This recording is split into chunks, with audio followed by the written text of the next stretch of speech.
May adlaw guys, so ato ang tutorial karon kay AutoCAD, then tudloan ta mo sa 3D model interface niya na gamit sa ang gamiton kay move, rotate, mirror o align kung unsaon ni siya paggamit. So sugdan na nato.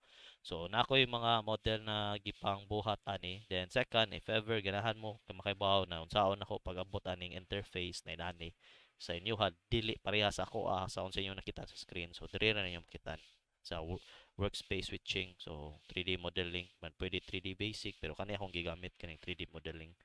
Then sugdan na nato. So first kay ang move. So ang move guys kay pwede ra ka mo type og move M man move man i-click nimo siya pero naay other way ana na escape sa nako siya para mawa ang katong iyahang kuan. So i-click ra nimo ang object then makapili na ka kung asa nimo ganahan i-move kay mogawas ni siya ang kani iyahang kuan gizmo.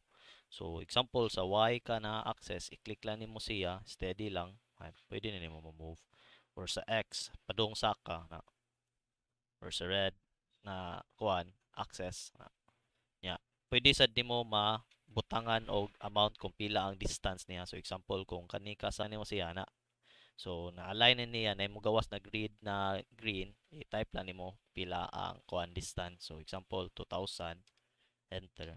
So mo na siya man balik ta mao gyapon negative 2000. So nibalik siya sa iyang area asa siya gikan. So naon ra pareha sa gyapon diri click ra nimo siya ang kaning red axis. So 2000 na ora gyapon click nimo siya negative 2000. So anao ra siya ang paggamit sa move sa 3D model sa kuan na dungan sila duha. Na. So anao ra siya ang paggamit. So Control Z lang nato para iando na to tong gibuhat. Tas sunod kay kuan unsaon paggamit sa rotate. So ang rotate naa diri click nimo siya kani siya i-click lang nimo ang 3D rotate naara ni sa babaw. So i-click nimo automatic na siya o change ang gizmo niya o rotate. So ana ra. So, example kaning sa red axis imong i 45 degrees na muna siya.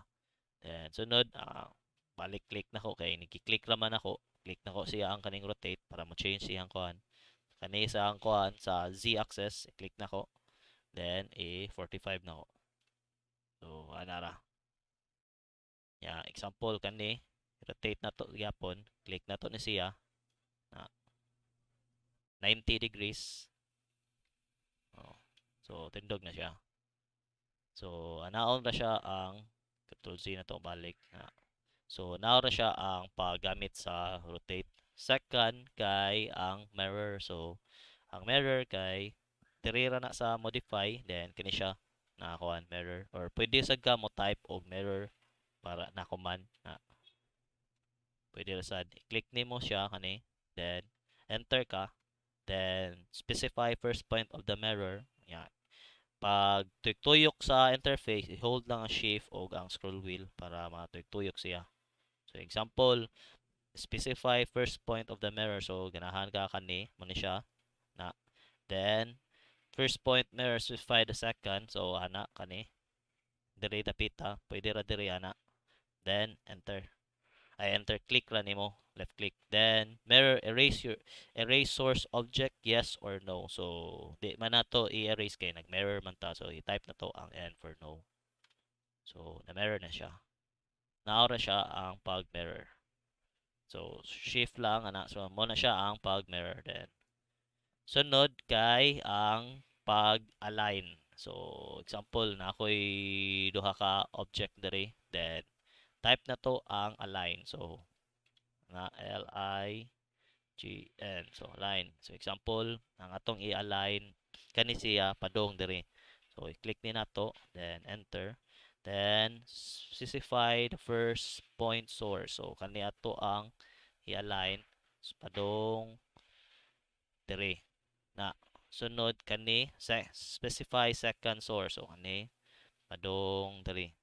Na then specify third. So kaning babaw padong diri.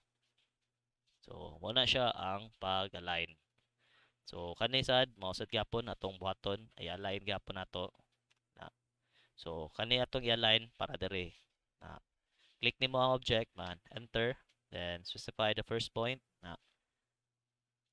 sunod specify the second point and specify the third point so dire lang so anara then wala siya ang pag-align so naora siya ang paggamit sa move rotate, mirror, o align. Hope na namoy nakatunan karon sa tutorial. So basic lang ni siya nga gamit kaayo kung bago pa mo nag-cut-on sa na, AutoCAD.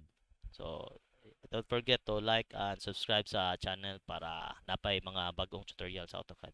Salamat guys.